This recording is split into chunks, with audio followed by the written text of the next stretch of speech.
Baik, bismillahirrahmanirrahim. Assalamualaikum warahmatullahi wabarakatuh. Perkenalkan, nama saya Iksal Aditya. Saya dari kelas Teknik Elektro kelas D tahun 2019 akan mereview kembali materi dasar semikonduktor dan dioda yang sebelumnya sudah dijelaskan oleh dosen pengampu. Nah, beralih ke slide selanjutnya yaitu semikonduktor. Jadi sebelum kita membahas kepada dioda, kita akan membahas dulu tentang semikonduktor. Apa itu semikonduktor? Melihat dari definisinya adalah semikonduktor merupakan bahan yang memiliki nilai hambatan jenis atau dengan simbol di sini P atau bisa disebut dengan Rho antara konduktor dan isolator, yakni sebesar 10 pangkat min 6 sampai dengan 10 pangkat 4 ohmmeter. Perbandingan hambatan jenis konduktor, semikonduktor, dan isolator dapat dilihat di tabel di bawah ini. Terdapat 3 bahan. Yang pertama ada tembaga, yang kedua ada silikon pada suhu 300 derajat Kelvin, dan yang ketiga ada gelas. Untuk melihat sifatnya, tembaga merupakan konduktor, silikon adalah semikonduktor, dan gelas adalah isolator. Kemudian di sini di antara 3 bahan ini mereka mempunyai hambatan jenis. Ada yang paling terkecil hambatan jenisnya yaitu tembaga sebesar 1,7 dikali 10 pangkat min 8. Dan yang paling besar hambatannya yaitu adalah gelas, yaitu 7 dikali 10 pangkat 6 gitu. Jadi kalau tembaga itu bisa menghantarkan arus listrik karena memiliki hambatan jenis yang sangat kecil. Nah, kalau gelas kurang kalau misalkan ketika dialiri arus listrik atau misalkan tidak mudah dialiri arus listrik karena hambatan jenisnya yang sangat tinggi. Nah, semikonduktor berada di antara konduktor dan isolator, berada di tengah-tengah, yakni memiliki hambatan jenis yang 2,3 dikali 10 pangkat 3. Baik, kemudian di sini ada contoh, yaitu 3 buah bahan yakni yang ada pada tabel tadi, yaitu tembaga, silikon, dan gelas. Masing-masing memiliki panjang 1 meter dan diameternya 1 mm. Jika pada kedua ujung bahan tersebut terpasang tegangan 10 volt, tentukan besaran arus yang lewat masing-masing bahan tersebut. Kemudian di sini ada rumus bagaimana kita akan mencari arus. Nah, yang pertama kita harus mencari R-nya dulu, gitu kan? Karena rumus arus yaitu V per R atau tegangan dibagi hambatan. Oh, di sini ada rumus R. Untuk mencari R sama dengan Rho dikali lebar bahan per A itu luas penampang karena dia lingkaran ya. Untuk mencari A-nya gimana? Yaitu A sama dengan VR kuadrat, gitu kan?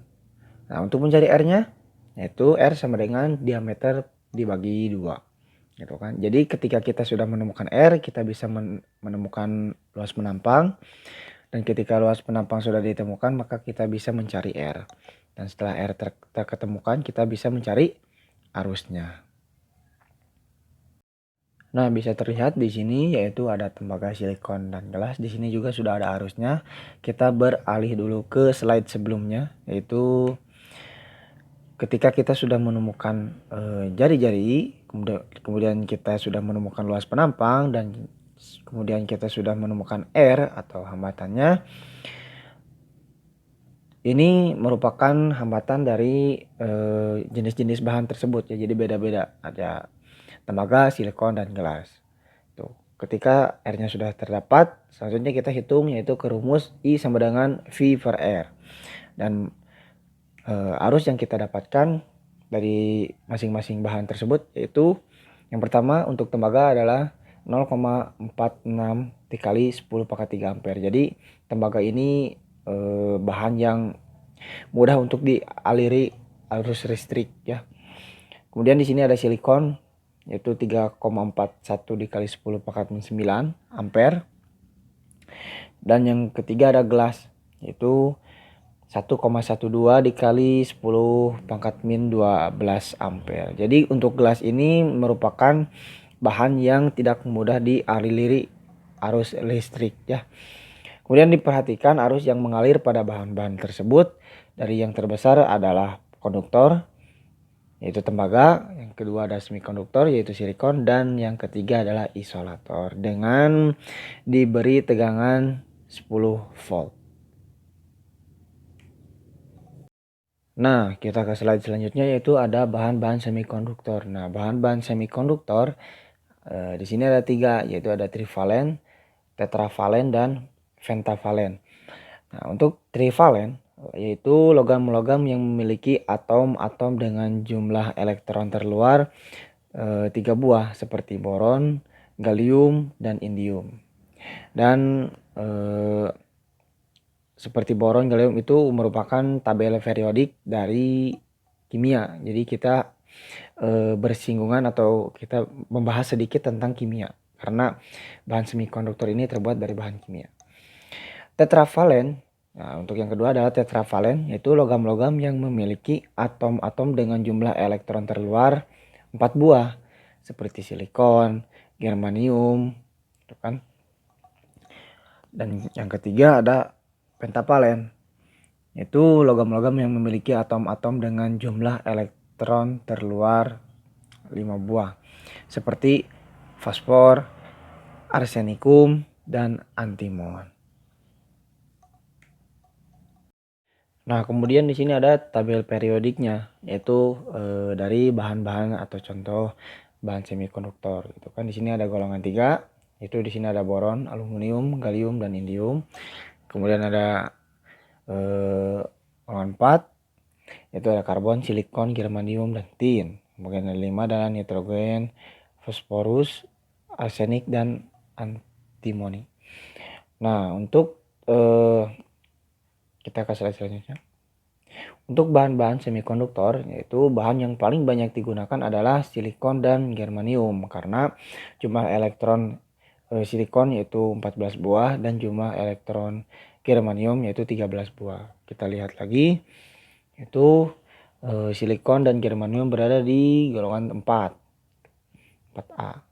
Itu kan berada di semikonduktor yang menggunakan silikon dan germanium. Jadi silikon dan germanium itu yang paling banyak digunakan untuk menjadikan bahan dioda atau bahan semikonduktor. Jumlah elektron valensi elektron terluar yaitu silikon maupun Ge masing-masingnya memiliki 4 buah. Karena dilihat dari tabel periodik juga dia merupakan golongan yang 4. Golongan keempat.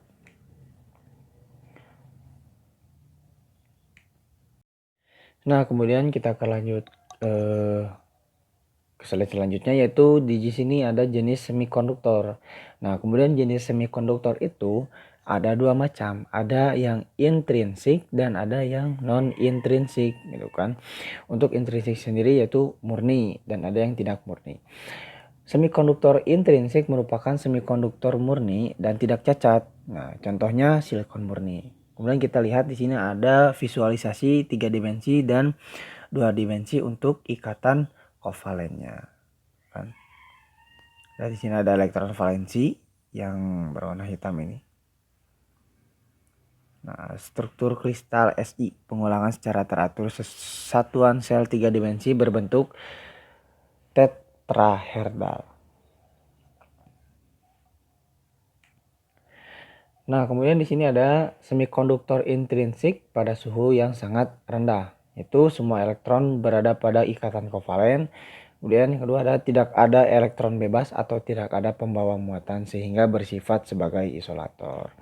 Jadi apabila bahan semikonduktor ini disimpan pada suhu yang sangat rendah atau misalkan disimpan pada suhu yang dingin, maka dia akan menjadi isolator. Yang asalnya semikonduktor menjadi isolator. Kemudian di sini ada semikonduktor intrinsik pada suhu kamar atau suhu normal. Itu agitasi termal menyebabkan beberapa elektron valensi keluar dari ikatan kovalen menjadi elektron bebas sebagai pembawa muatan negatif. Jadi ketika dia berada di suhu normal atau di suhu yang cukup naik atau cukup panas, nah dia akan menjadi elektron bebas gitu kan, yang tadinya elektron valensi. Nah, elektron valensi ini keluar menjadi ikatan kovalen yang elektron bebas gitu kan. Kemudian sebagai pembawa muatan negatif. Kemudian di sini ada munculnya elektron bebas diikuti dengan terbentuknya hole atau lubang. Gitu kan. Lubang di sini sebagai pembawa muatan positif.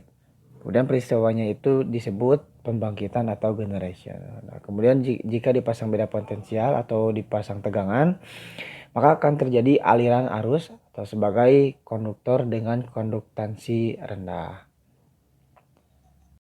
Nah, di sini kemudian ada tabel yaitu sifat bahan silikon dan germanium. Millman 1986. Di sini ada dalam tabel ini ada sifat-sifatnya yaitu nomor atom silikon dan germanium, yaitu silikon 14 dan germanium 32. Berat atomnya silikon 28,1 dan germanium 72,6. Kerapatan yaitu silikon 2,33 dan germanium 5,32. Konstansa dielektriknya silikon 12 dan germanium 16. Kemudian atomnya itu untuk silikon 5 kali 10 pangkat 22 dan germanium adalah 4,4 dikali 10 pangkat 22. Jurang tenaga atau EG pada 0 derajat Kelvin yaitu untuk silikon 1,21 dan untuk germanium adalah 0,785. Kemudian jurang tenaga pada suhu 300 derajat Kelvin untuk silikon adalah 1,1 dan untuk germanium adalah 0,72. Konsentrasi intrinsik pada suhu 300 derajat Kelvin yaitu 1,5 dikali 10 pangkat 10 untuk yang silikon, dan untuk yang germanium yaitu 2,5 dikali 10 pangkat 13. Untuk Rho intrinsik pada 300 derajat Kelvin atau ohm cm yaitu 230.000 dan untuk yang germanium adalah 45. Mobilitas elektron pada suhu 300 derajat Kelvin yaitu adalah 1.300 untuk yang silikon dan 3.800 untuk yang germanium. Kemudian mobilitas elektron pada suhu 300 derajat Kelvin untuk yang silikon adalah 500 dan untuk yang germanium adalah 1.800. Nah, kemudian di sini ada pembawa muatan pada semikonduktor intrinsik, yaitu di mana apabila semikonduktor disimpan pada suhu yang sangat rendah dan di mana apabila semikonduktor disimpan pada suhu ruangan. Untuk bahan semikonduktor yang disimpan pada suhu yang sangat rendah, nah dia elektronnya akan menjadi bebas atau elektronnya akan bebas dan menjadi muatan negatif. Nah, untuk pelompatan atau elektron yang bebas tersebut akan meninggalkan hole atau meninggalkan lubang. Nah, si lubang ini menjadi muatan positif atau bisa disebut dengan generation atau pembaharuan. Nah, kemudian di sini ada jenis semikonduktor ekstrinsik. Nah, jadi semikonduktor ini terbagi menjadi dua. Ada intrinsik dan ada ekstrinsik. Kemudian semikonduktor intrinsik yaitu semikonduktor yang murni. Nah, kemudian untuk yang ekstrinsik adalah semikonduktor yang memperoleh pengotoran atau penyuntikan atau doping oleh atom asing. Kemudian semikonduktor ekstrinsik ini terbagi menjadi dua. Nah, ada tipe N dan tipe P. Untuk tipe N, yaitu pengotoran atom oleh pentavalen. Nah, dalam slide sebelumnya tadi dijelaskan yaitu pentavalen itu adalah fosfor, ada arsenikum dan antimon. Kemudian atom pengotornya yaitu disebut atom donor. Kemudian di sini ada pembawa muatannya adalah elektron.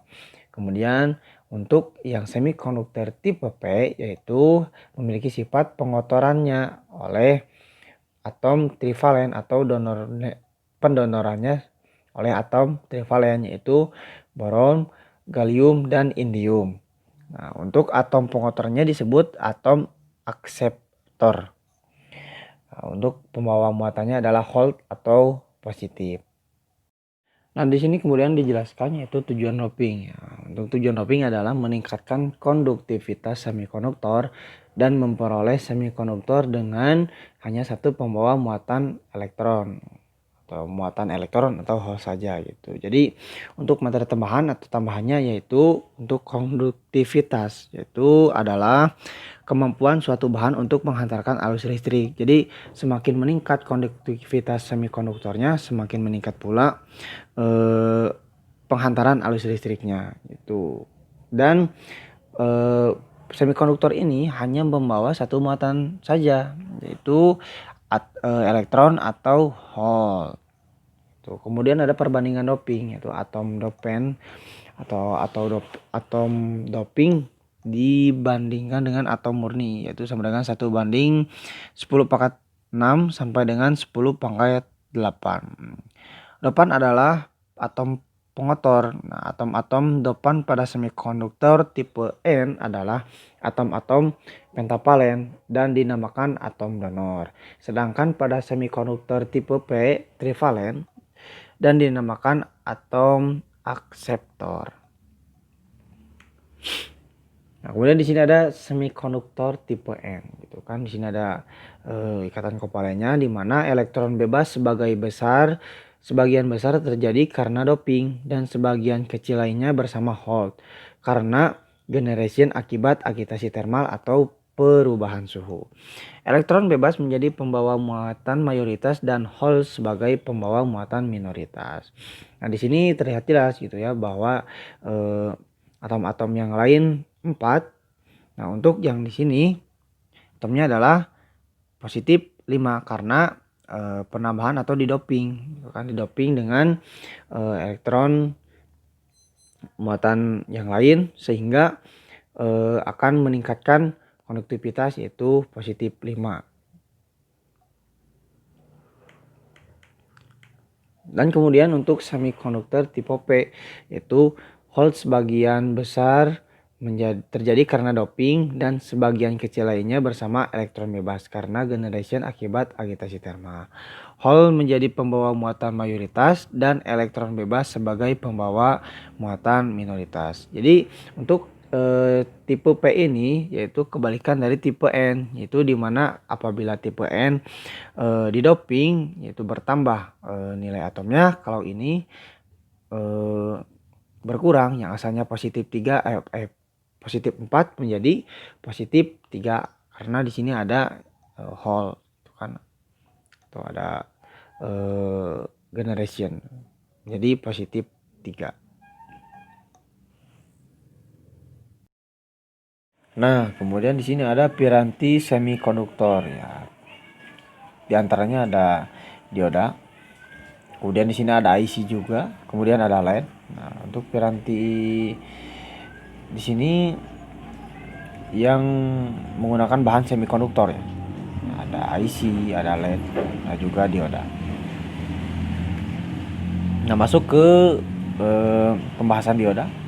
Dioda merupakan sebuah komponen aktif yang bersifat semikonduktor. Kemudian bahan semikonduktor yang digunakan oleh dioda adalah semikonduktor ekstrinsik gitu ya, dimana semikonduktor itu disuntik atau didoping dengan atom asing. Nah, di sini ada dioda pertemuan PN, gitu kan, dimana dioda ini menggabungkan antara tipe P dan tipe N menjadi satu, gitu kan. Suatu pertemuan PN adalah kristal tunggal semikonduktor yang pada satu sisinya mendapat penyuntikan atom akseptor dan pada sisi yang lain mendapatkan penyuntikan atom donor. Nah, gitu kan. Jadi salah satu kristal yang satunya atau bagian kirinya disuntik atom akseptor dan yang sisi kanan disuntik atom donor sehingga menjadi dioda PN. Nah, pertemuan PN merupakan blok bangunan dasar atau basic building block bagi piranti semikonduktor. Kemudian dioda pertemuan PN yang pada kedua sisinya dilekatkan logam atau metallurgical bond, sehingga terdapat dua ujung logam yang merupakan terminal atau elektron, yakni sisi anoda sebagai P dan katoda sebagai N. Nah, kemudian kita melihat di sini ada penjelasan untuk yang tadi, untuk penyuntikan atom akseptor dan atom donor. Itu kan di sini di mana ada kristal tunggal semikonduktor. Nah, kemudian kita di doping untuk yang sisi kiri kita doping menggunakan atom-atom akseptor, dan yang sisi kanan kita doping dengan atom-atom donor, gitu kan, sehingga hasilnya pada sisi kiri terdapat tipe P, dan yang sisi kanan terdapat tipe N, gitu kan. Nah, untuk jelasnya di sini yaitu ada, nah di sini ada kawat, kemudian di sini ada logam juga. Nah, setelah logam kita diberi logam langsung ke diodanya, dan di dalam dioda ini ada dioda tipe F, di tipe P dan tipe N, gitu kan. Kemudian di sini ada pembungkusnya juga. Kasih logam lagi, nah lanjut di ujungnya dikasih kawat, gitu. Dan hasilnya sisi kiri menjadi anoda dan sisi kanan menjadi katoda. Batas antara anoda dengan katoda yaitu dengan garis pada simbol ini, atau simbol pada rangkai atau komponennya. Nah, untuk simbol ini simbol dari dioda sendiri. Nah, kenapa simbol dioda seperti ini? Karena dioda memiliki fungsi sebagai penyearah, maka simbolnya seperti ini, arah masuk ke dalam anoda. Nah, kemudian setelah masuk ke anoda, kemudian disalurkan lagi ke katoda, kan. Makanya penyearah, kan. Kalau misalkan dari anoda bisa. Nah, kalau misalkan kita beri sumber atau input pada katoda, dia akan diredam pada bagian ini atau bagian peredam ini, gitu kan. Makanya apabila kita memasang input AC atau arus bolak-balik, maka dia akan hanya satu arah, yaitu pada anoda saja. Untuk katodanya tidak bisa, karena apabila dipasang ke katoda dia akan diredam, arus yang akan mengalir pada sini akan tertahan oleh katoda. Nah, kemudian di sini kita menjelaskan bagaimana caranya atau cara kerja dioda sebagai penyearah. Kemudian di sini ada konfigurasi atom-atom gitu yang terdapat pada dioda PN, gitu kan. Di sini ada dua jenis, yaitu yang di sisi kiri ada jenis P dan di sisi kanan ada jenis N, gitu kan. Untuk jenis P sendiri yaitu memiliki ion aseptor dan muatan dominan yaitu Hol, kemudian atomnya negatif. Kemudian untuk jenis N yang memiliki ion donor atau disebut ion donor, kemudian atomnya positif dan muatan dominannya adalah elektron. Kemudian di sini juga dijelaskan gitu, bahwa atom-atom yang mengandung Hol dapat digambarkan sebagai ion-ion negatif karena kekurangan elektron. Nah, sudah dijelaskan dalam slide sebelumnya, yaitu penjelasan tentang semikonduktor ekstrinsik jenis tipe P dan tipe N, gitu kan, bahwa yang tipe P memiliki muatan dominan Hol dan untuk tipe N memiliki muatan dominan elektron. Nah, karena dia kekurangan elektron, maka muatannya atau atomnya itu negatif. Nah, dan atom-atom yang kelebihan elektron disebut atau sebagai ion positif, gitu kan. Maka dari itu karena jenis P itu kekurangan elektron, maka dia atomnya negatif, dan untuk jenis N karena dia kelebihan elektron, maka disebut ion positif. Kemudian ion-ion aseptor adalah ion-ion negatif dan ion-ion donor adalah ion-ion positif. Nah, kemudian di slide berikutnya ada penjelasan tentang lapisan pengosongan dan tegangan penghalang. Untuk lapisan pengosongan yang pertama adalah menjelaskan tentang saat P dan N dipertemukan terjadi difusi elektron ke arah P dan difusi hole ke arah N. Kita lihat gambarnya. Jadi apabila jenis P dan jenis N ini dipertemukan, maka akan terjadi difusi antara muatan hole menuju muatan elektron dan muatan elektron menuju muatan hole gitu kan. Nah, kemudian menimbulkan arus difusi ke arah kanan. Nah, jadi apabila jenis N ini mengisi ke jenis P atau misalkan elektron pindah ke hole dan hole akan pindah ke N sehingga menimbulkan arus difusi ke arah kanan. Dan untuk apabila dibalikan juga, misalkan jenis P-nya di kanan dan jenis N-nya di kiri, maka arus difusi akan ke arah kiri atau sebaliknya. Nah, kemudian terjadi rekombinasi atau penggabungan di sekitar bidang pertemuan sehingga elektron dan hole lenyap. Kemudian di sekitar bidang pertemuan tak terdapat pembawa muatan yang disebut di daerah pengosongan atau depletion region. Nah, kita lihat. Nah, di sini apabila jenis P dengan jenis N dipertemukan atau digabungkan, maka akan terjadi depletion region, yaitu rekombinasi antara jenis P dengan jenis N yang hanya menyisakan ion-ion saja, yaitu ion negatif dan ion positif atau ion akseptor dan ion donor. Kemudian untuk tegangan penghalang yaitu lenyapnya elektron meninggalkan ion donor dan lenyapnya hole meninggalkan ion akseptor. Nah, gitu. Jadi apabila hole dan elektron dipertemukan, maka hole dan elektron akan lenyap, yang tersisa hanyalah ion akseptor dan ion donor di bidang pertemuan, di kotak bidang pertemuan gitu kan. Adanya ion positif dan ion negatif menyebabkan adanya medan listrik sehingga ada tegangan. Nah, jadi setelah didifusi arus itu dan setelah penggabungan antara hole dengan elektron, nah, di dalam bidang pertemuan ini terjadi atau muncul medan listrik. Nah, sehingga munculnya juga tegangan kontak atau bisa disebut dengan barrier potensial. Nah, kemudian di dalam bidang pertemuan ini menimbulkan medan listrik yang bisa menimbulkan atau yang bisa menyebabkan arus drift ke arah kiri. Tuh. Nah, karena pertemuan PN ini terbuka, maka ada kesetimbangan antara arus drift dengan arus difusi. Nah, maka karena ini terbuka, jadi bisa ke arah kiri dan bisa ke arah kanan. Karena terjadi arus difusi dan arus drift antara pertemuan PN ini.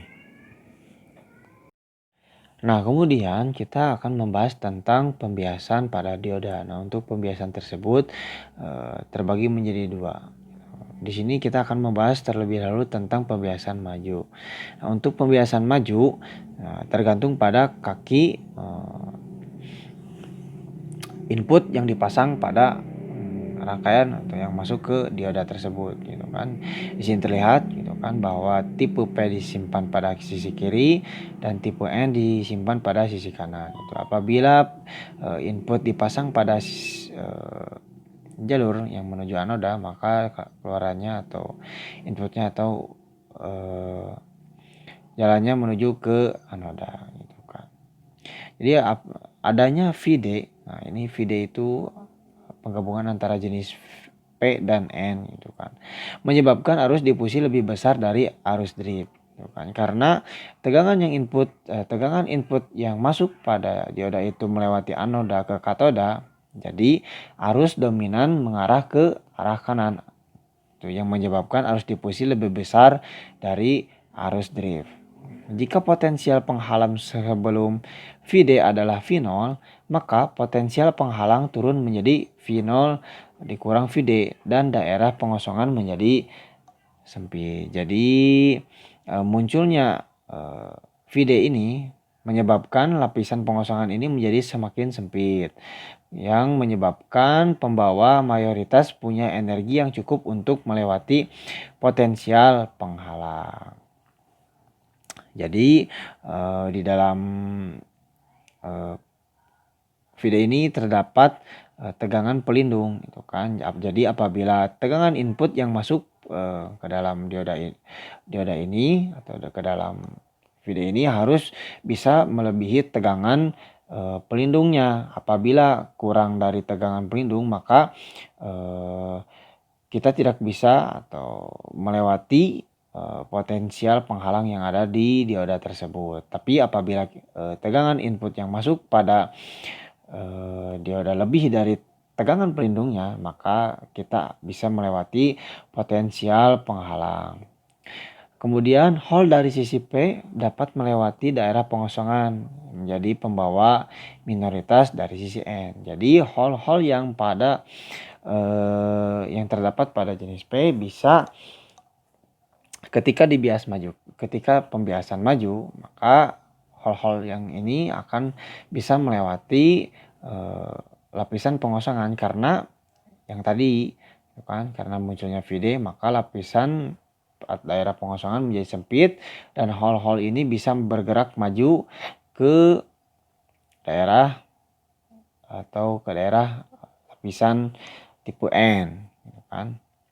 Nah, untuk elektron dari sisi N dapat melewati daerah pengosongan menjadi pembawa minoritas dari sisi P, sama seperti dari jenis P, kan. Apabila telah dibiaskan, kan, dari jenis N ini bisa melewati penghalang potensial dan menuju ke jenis atau tipe P.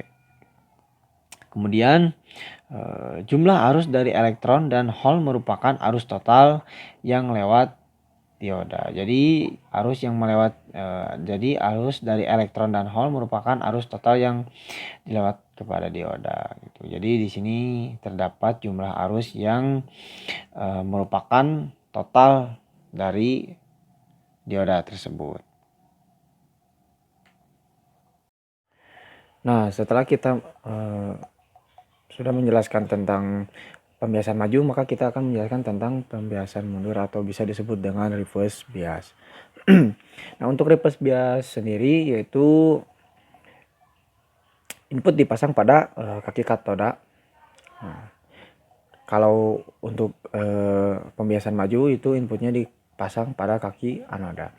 Hole pada sisi P bergerak ke kiri dan elektron pada sisi N bergerak ke kanan. Daerah pengosongan melebar sehingga potensial penghalang menjadi V0 plus Vd. Nah, tidak ada arus yang melewat di bidang pertemuan. Nah, jadi apabila kita memasang input pada kaki katoda atau kita melakukan pembiasan mundur, maka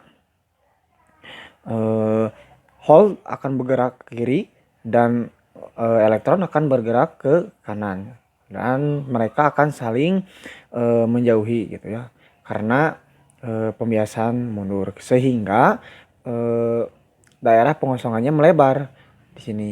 Kalau untuk pembiasan maju, ya, ketika tegangan masuk ke input katot anoda, maka daerah pengosongannya akan semakin sempit karena hole bergerak ke kiri dan hole bergerak ke kanan dan elektron bergerak ke kiri karena saling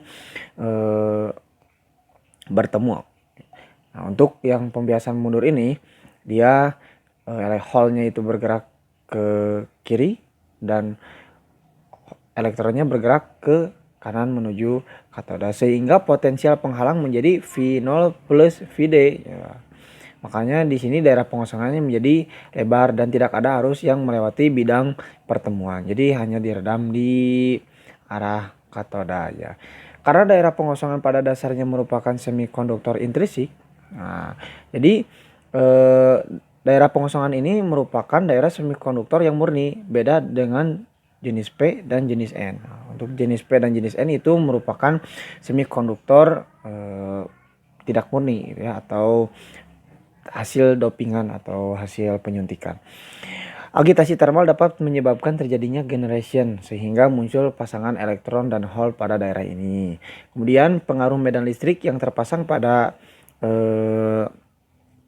pemisahan mundur ini terhadap adanya elektron dan hole di daerah pengosongan menyebabkan terjadinya arus yang arahnya dari katoda ke anoda dan disebut arus balik saturasi yang besarnya 10 pangkat min 8 sampai dengan 10 pangkat min 14 ampere atau bisa disebut dengan 0 ampere walaupun ada ampernya tetapi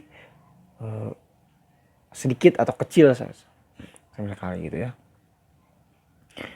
Nah, jadi apabila pembiasan mundur ini dipasang, maka arus yang di sini akan terdiam. Ada arus cuman sedikit atau kecil yang mengalir pada anoda, gitu kan?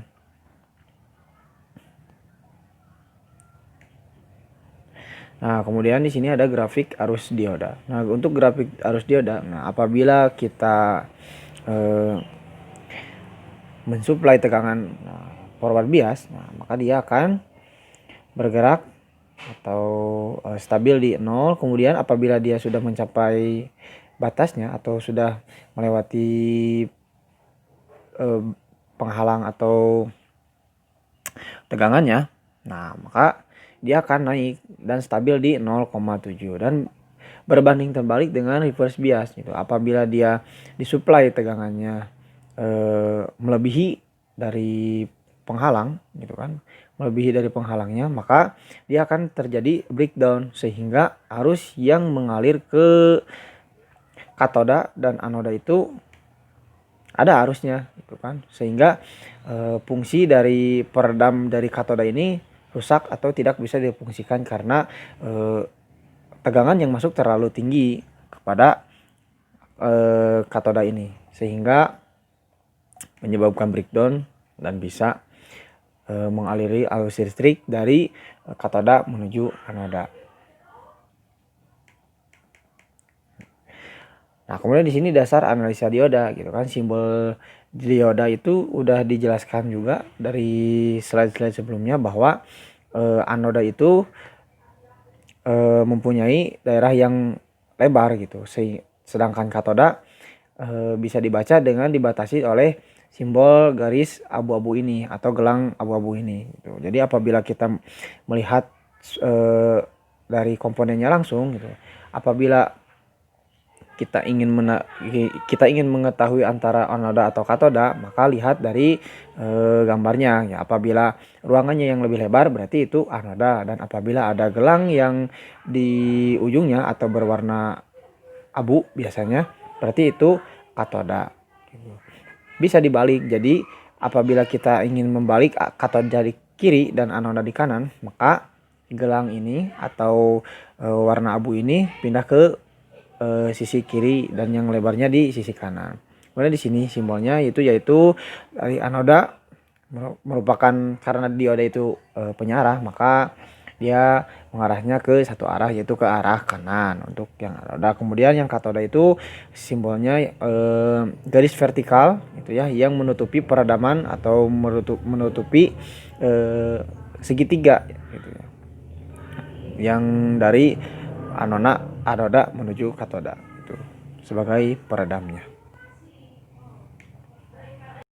Nah, kemudian di slide selanjutnya di sini ada jenis-jenis dioda gitu kan. Di sini ada simbol-simbolnya gitu kan. Ada dioda junction, kemudian ada dioda gender, ada dioda tunnel, kemudian ada varaktor dioda, kemudian ada triac, SCR, kemudian di sini ada LED juga. Kemudian di sini ada fotodioda. Nah, jenis dioda dan penggunaannya. Kemudian yang pertama di sini ada dioda silikon untuk penyarah arus. Kemudian sebagai pengaman tegangan kejut juga. Kemudian yang kedua ada dioda gender untuk mengatur tegangan. Nah, yang asalnya 66,2 volt jadi atau misalkan 3,2 volt. Kemudian di sini ada dioda bridge untuk penyarah gelombang penuh pada rangkaian catu daya. Dan yang terakhir yaitu LED sebagai lampu indikator. LED sebagai lampu indikator. Nah, kemudian di sini ada rangkaian dioda. Nah, dari garis beban dari gambar tersebut dengan menggunakan hukum tegangan Kirchhoff, yaitu V sama dengan V input dikurang IRL. Nah, untuk RL ini adalah tahanan beban. Karena ada dua variabel yang belum diketahui nilainya, yaitu V dan I atau tegangan dengan arus, maka diperlukan satu petunjuk lagi, yaitu karakteristik dari diodanya. Nah, kemudian di sini ada kurva dari dioda tersebut, yaitu garis beban melewati titik I sama dengan 0 dan titik potong V adalah V sama dengan V input.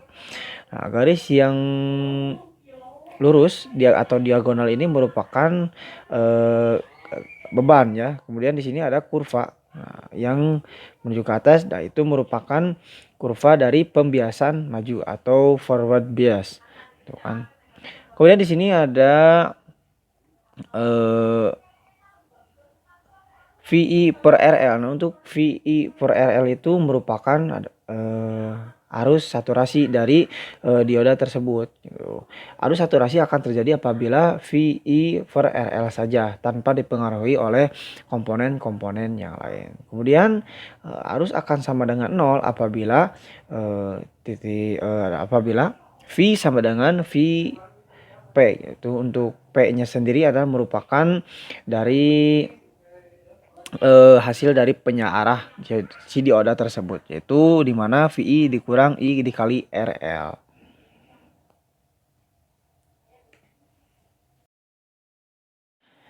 Nah, kemudian di sini ada gambar kurva karakteristik dinamis. Nah, hubungan arus terhadap tegangan masukan VI bervariasi disebut karakteristik dinamis. Lereng garis beban adalah tetap karena resistan beban atau RL tetap. Nah, dari kurva di sini gitu kan dijelaskan apabila dia akan dinamis apabila mendapatkan VI-nya yang bervariasi atau tegangan input yang bervariasi. Kita lihat di sini gitu kan yang asalnya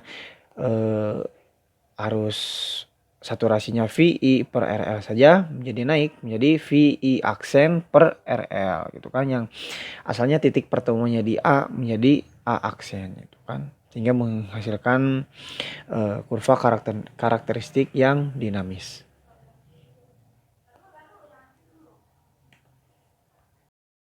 Nah, kemudian di sini ada model dioda atau model matematis dioda gitu kan. Kemudian dijelaskan juga untuk model matematis diodanya, yaitu dalam permodelan dioda kita akan menghitung tentang arus yang keluar dari dioda tersebut. Dari slide sebelumnya kita sudah jelaskan bahwa arus yang masuk pada dioda tidak atau belum tentu arus yang keluarnya juga sama dengan arus yang masuk gitu kan, atau bisa berubah gitu kan, karena apabila arus yang masuk kepada anoda tidak mungkin sama apabila akan keluar pada katodanya gitu kan. Misalkan arusnya yang masuk ke dalam anoda adalah 5 ampere, maka kita tidak akan bisa memprediksi bahwa keluarannya juga akan 5 ampere gitu kan. Kemudian di sini ada caranya untuk menghitung arus tersebut, yaitu yang pertama adalah pendekatan pertama atau bisa disebut dengan dioda ideal. Pada keadaan forward bias, dioda dianggap sebagai saklar tertutup karena hambatan pada dioda dianggap bernilai 0 gitu. Jika kita melihat slide sebelumnya itu tentang, nah di sini dan di lapisan kosong ini ternyata selain semikonduktor murni kita mempunyai hambatan yang bernilai 0 gitu kan apabila kita di forward bias. Nah, untuk gambar rangkaiannya yang pendekatan pertama untuk forward bias yaitu tersini saklar sebagai saklar tertutup atau saklar on. Gitu kan. Kemudian di sini ada pada keadaan reverse bias. Dioda dianggap sebagai saklar terbuka karena hambatan pada dioda dianggap bernilai tak terhingga. Gitu kan, atau bisa disebut arus yang masuk akan tertahan atau tidak akan mempunyai keluaran pada si katodanya. Kemudian di gambar reverse bias yaitu input masuk ke dalam katoda dan keluar pada anoda. Dan untuk rangkaiannya juga di sini model reverse bias, yaitu saklar sebagai saklar terbuka atau saklar off. Untuk melihat dari kurvanya tersendiri, yaitu kita melihat apabila dia forward bias, dia akan naik statis hingga tegangan atau tegangan potensial, atau misalkan tegangan yang dicapainya hingga mencapai stabil. Nah, untuk yang reverse bias, dia akan terus nol karena dia dianggap sebagai saklar terbuka atau tidak akan bisa melewati arus, atau arus tidak akan bisa melewati dari dioda tersebut atau tertahan oleh inputnya. Nah, kemudian di sini ada model dioda atau pendekatan yang kedua, itu kan. Nah, yang pertama adalah pada keadaan forward bias, dioda dianggap sebagai sumber tegangan sebesar V gamma. Untuk silikon, dia bernilai sebesar 0,7 volt atau 0,6 volt. Dan untuk V gamma yang germanium itu bernilai sebesar 0,2 volt atau 0,3 volt. Itu kan. Nah, dijelaskan dari slide sebelumnya, yaitu apabila elektron lenyap dan holdnya lenyap, meninggalkan ion donor positif dan ion akseptor negatif, itu kan, di dalam lapisan pengosongan, sehingga di dalam lapisan pengosongan tersebut timbul atau munculnya medan listrik, sehingga ada tegangan yang disebut dengan tegangan kontak atau tegangan penghalang, yaitu barier potensial, gitu kan. Nah, untuk barier potensial atau tegangan penghalang dari silikon yaitu 0,7 atau 0,6 volt, dan untuk yang germanium ada 0,2 atau 0,3 volt. Nah, untuk dari gambar rangkaiannya tersendiri bisa dilihat yaitu gambar dioda diganti dengan sumber tegangan yang masuk, gitu kan, dengan inputan yang sama dari anoda ke katoda, gitu kan. Rangkaiannya seperti ini, dan untuk gambar forward biasnya seperti ini. Kemudian yang pada keadaan reverse bias, dioda dianggap sebagai saklar terbuka karena hambatan pada dioda dianggap bernilai tak terhingga. Ketika kita lihat dari rangkaiannya sama seperti sebelumnya, cuma yang membedakan dari si kurvanya. Untuk kurva forward bias dia sama, kan, dia akan naik dan statis pada tegangan potensial atau tegangan penghalangnya. Misalkan untuk silikon 0,7 atau 0,6, dan untuk yang germanium 0,2 atau 0,3. Kemudian untuk yang reverse bias atau pembiasan mundur, nah itu berbeda dengan kurva atau model yang pertama atau pendekatan yang pertama yang ideal, gitu kan. Nah, dia V0 akan sama dengan V0 plus VD, gitu kan, berada pada 0 atau tak bernilai. Nah, kemudian yang terakhir adalah pendekatan ketiga, itu dimana pada keadaan forward bias, dioda dianggap sebagai sumber tegangan sebesar V gamma untuk silikon 0,7 dan untuk germanium itu 0,3 volt dengan resistansi forward atau RF yang terpasang secara seri. Nah, jadi ini merupakan model yang nyata, gitu ya. Dari gambarnya juga bisa dilihat, gitu ya, rangkaian forward biasnya. Kemudian di sini ada rangkaian forward pendekatan model yang ketiga, yaitu di mana dioda diganti sebagai sumber tegangan dengan dirangkaikan seri atau dengan diserikan dengan resistansi forward, gitu kan. Nah, untuk kurvanya sendiri itu sama seperti pendekatan ke-1 dan ke-3, itu di mana dia akan statis hingga tegangan potensial. Nah, untuk yang keadaan pembiasaan mundur atau reverse bias, dioda dianggap sebagai resistansi reverse, gitu, dimana dalam pendekatan 1 dan 2 itu dia sebagai saklar yang terbuka.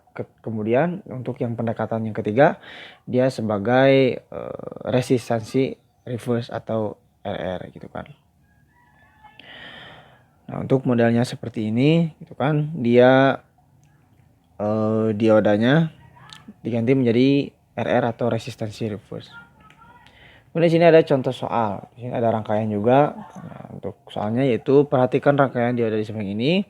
Kemudian gambarkan rangkaian pengganti atau rangkaian ekivalen dalam hitungan besarnya tegangan dan arus dioda menggunakan pendekatan 1, pendekatan 2, dan pendekatan 3. Kita jawab. Nah, untuk pendekatan 1, dioda sebagai untuk dioda pembiasan maju ya, dioda sebagai saklar yang tertutup, gitu kan. Kita mencari arusnya karena dioda itu adalah mencari arus. Rumusnya seperti hukum Ohm, yaitu I sama dengan V per R. Itu dimana V-nya adalah V input dan R-nya adalah RL atau tahanan beban. Itu dimana V inputnya adalah 10 volt dan tahanan bebannya adalah 100 ohm. Itu menghasilkan 0,1 ampere. Itu adalah jawaban untuk pendekatan yang pertama. Untuk yang pendekatan kedua, karena dia sebagai tegangan atau sumber tegangan, maka dioda diganti dengan sumber tegangan karena dia arus inputnya berarah ke sini, jadi berlawanan arah. Maka rumusnya adalah sama seperti hukum Ohm sebelumnya, yaitu V per R. Cuman yang membedakan adalah karena dia ada dua sumber tegangan, maka kurang, itu V input dikurang V gamma per RL.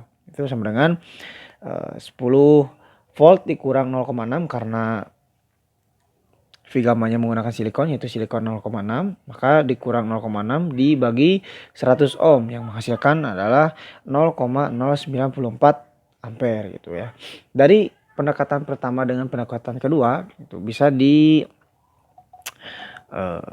bahwa pendekatan 1 dan pendekatan 2 berbeda gitu kan dari inputan yang masuk gitu kan.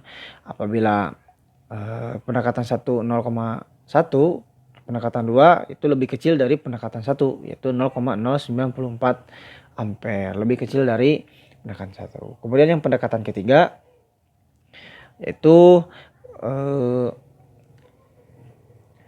dioda dirangkaikan seri dengan resistansi forward ya, resistansi forward atau RF. Nah, dijelaskan di sini di seri antara tegangan dioda sebagai tegangan dengan resistansi forward, itu dimana sama seperti rumus-rumus sebelumnya, cuman dimana di sini RL-nya ditambah RF karena di seri gitu ya. Jadi ID sama dengan atau arus dioda sama dengan V input dikurang V gamma per RL atau resistansi beban plus RF atau resistansi forward sama dengan 10 dikurang 0,6 per 100 ditambah 2,5 sama dengan hasilnya adalah 0,092. Jadi pendekatan ketiga ini yang nyata atau yang akhir yang nyata atau real gitu dari pendekatan sebelumnya. Kemudian di sini ada VD. VD ini merupakan dari tegangan dioda gitu. Untuk mencari VD ini dibutuhkan rumus sama dengan V input dikurang I dioda atau arus dioda dikali RL atau resistansi beban. Itu kan sudah diketahui V-nya atau V inputnya adalah 10 volt, kemudian ID-nya adalah 0,092 ampere. Kemudian RL-nya adalah 100 ohm yang menghasilkan 0,8 volt kan. Nah, untuk VD dari rangka pendekatan 1 pendekatan 2 dijelaskan lagi ada di sini. Nah, untuk hasilnya adalah untuk pendekatan yang pertama V inputnya 10 dikali ID-nya adalah 0,1 ampere dikali RL-nya adalah 100 ohm gitu. Dan tegangan dari pendekatan 1 ini adalah 0. Nah, kemudian di sini ada pendekatan yang kedua. Nah, untuk pendekatan kedua yaitu hanya berbeda dari ID-nya saja gitu. Atau arus diodanya saja gitu kan. Yang pendekatan 1 0,1, yang pendekatan kedua yaitu 0,094 ampere. Itu di mana VD atau tegangan diodanya yaitu 0,6 volt. Jadi dari apabila kita diamati dari pendekatan 1, 2 dan 3, nah VD ini naik ya gitu. Dari pendekatan 1 ke pendekatan 2 ke pendekatan 3 itu naik, yaitu pendekatan 1 0, pendekatan 2 0,6 dan pendekatan ketiga adalah 0,8. Oke, cukup sekian dari penjelasan atau video dari saya. Mohon maaf apabila banyak kekurangan. Terima kasih. Wassalamualaikum warahmatullahi wabarakatuh.